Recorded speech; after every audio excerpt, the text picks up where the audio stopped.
പോണ്ടിച്ചേരിയിലെ സമക് ഉച്ചയൂണിന് നേരെ കയറി ചെന്നത് സമക്കിലേക്കാണ്. ചില്ലിലിട്ട് വെച്ച ഫിഷും തൂക്കിയെടുത്തുകൊണ്ടിരിക്കുന്ന വലിയ കൂറ്റ മീനിനും കണ്ട് ഞങ്ങൾ ഓർഡർ കൊടുത്ത് പോയിരുന്നു.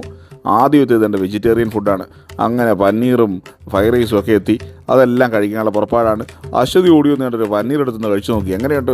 സൂപ്പറെന്ന്. ഞാൻ നേരെ കിച്ചണിൽ ചെന്നപ്പോൾ തന്നെ അവിടെ ഫിഷും അവിടുത്തെ ഷെഫും കൂടെ മൽപ്പിടുത്ത് നടക്കുകയാണ്. പല വെറൈറ്റി മസാലയിൽ കിടന്ന് ഫിഷ് കിടന്നിങ്ങനെ തിളക്കിയാണ് കേട്ടോ.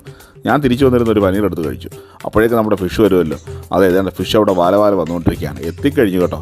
അങ്ങനെ പല വെറൈറ്റിയിലുള്ള ഫിഷ് വന്നപ്പോഴൊക്കെ എന്താ എല്ലാവരും എടുത്ത് ഫിഷ് മാത്രമായിട്ടും കഴിക്കാൻ തുടങ്ങി.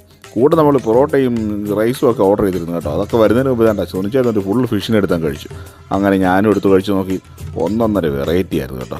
അപ്പോൾ ഫിഷിൻ്റെ കൂടെ വേണ്ട പൊറോട്ടയും റൈസും കൂടാതെ വേറൊരു വെറൈറ്റി ഐറ്റം മാങ്ങാമീൻ. ഇത് ഒന്നൊന്നര ടേസ്റ്റാണ് കേട്ടോ. തേങ്ങാപ്പാലിലൊക്കെ ഇട്ടാൽ നല്ല മാങ്ങയൊക്കെ ഇട്ടാൽ അടിപൊളി. കുറച്ച് കഴിഞ്ഞപ്പോഴാണ് എനിക്ക് ആ രഹസ്യം മനസ്സിലായത്. ഈ മാങ്ങാമീൻ ഫിഷൊക്കെ ഉണ്ടാക്കിയ ആൾ ഇവിടുത്തെ പാർട്ട്ണറാണെന്ന്.